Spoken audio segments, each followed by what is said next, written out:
ഇപ്പോൾ കേരള സംസ്ഥാന ജീവനക്കാർക്ക് ആധാർ ഫേസ് RD അഥവാ ആധാർ BAS അറ്റൻഡൻസ് സിസ്റ്റം നിർബന്ധമാക്കിയിരിക്കുകയാണ്. നമ്മുടെ മൊബൈലിൽ തന്നെയാണ് ഇത് ചെയ്യേണ്ടത്. ഇതെങ്ങനെയാണ് ചെയ്യുന്നത് എന്ന് നോക്കാം. ആദ്യം പ്ലേ സ്റ്റോറിൽ പോയി ആധാർ ഫേസ് RD എന്ന് ടൈപ്പ് ചെയ്യുക.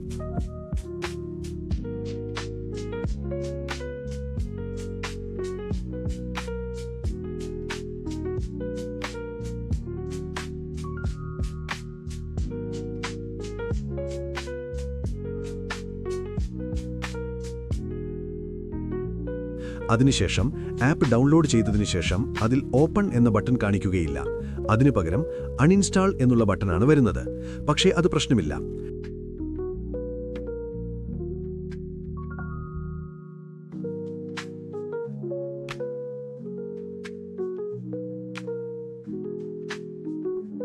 പ്ലേ സ്റ്റോറിൽ ബാക്ക് പോകുക. സെർച്ച് ബാറിൽ ആധാർ BAS എന്ന് ടൈപ്പ് ചെയ്യുക.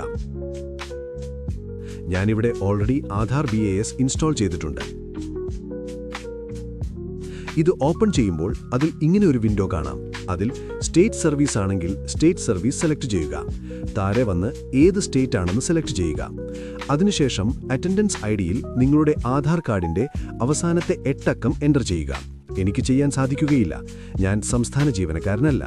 അപ്പോൾ എൻ്റർ ചെയ്തതിനു ശേഷം അടുത്ത വിൻഡോയിൽ നിങ്ങളുടെ ഇപ്പോഴത്തെ ഓഫീസും അതിൻ്റെ പേരും ഡീറ്റെയിലും വരും. അത് ചെക്ക് ചെയ്യുക. അതിൽ പറയുന്ന നിർദ്ദേശങ്ങൾ വായിച്ചോ നോക്കുക. അതിനുശേഷം ക്യാമറ ഓപ്പൺ ആവും. അതിൽ നിങ്ങളുടെ ക്ലിയർ ആയിട്ടുള്ള ഫോട്ടോ എടുക്കുക. ഇത്രയും ചെയ്തതിനു ശേഷം ഈ ആപ്പ് നിങ്ങളുടെ ഓഫീസിൻ്റെ ഒരു നിശ്ചിത ദൂരപരിധിയിൽ വെച്ച് ഓപ്പൺ ചെയ്തു നോക്കുക. തീർച്ചയായും ഇത് വർക്കാവും. ശ്രദ്ധിക്കുക, നിങ്ങളുടെ ഫോണിൽ ആധാർ ഫേസ് RD ആപ്പ് ആദ്യം ഇൻസ്റ്റാൾ ചെയ്യണം. വർക്കായാൽ കമന്റ് ചെയ്യുക, ഷെയർ ചെയ്യുക.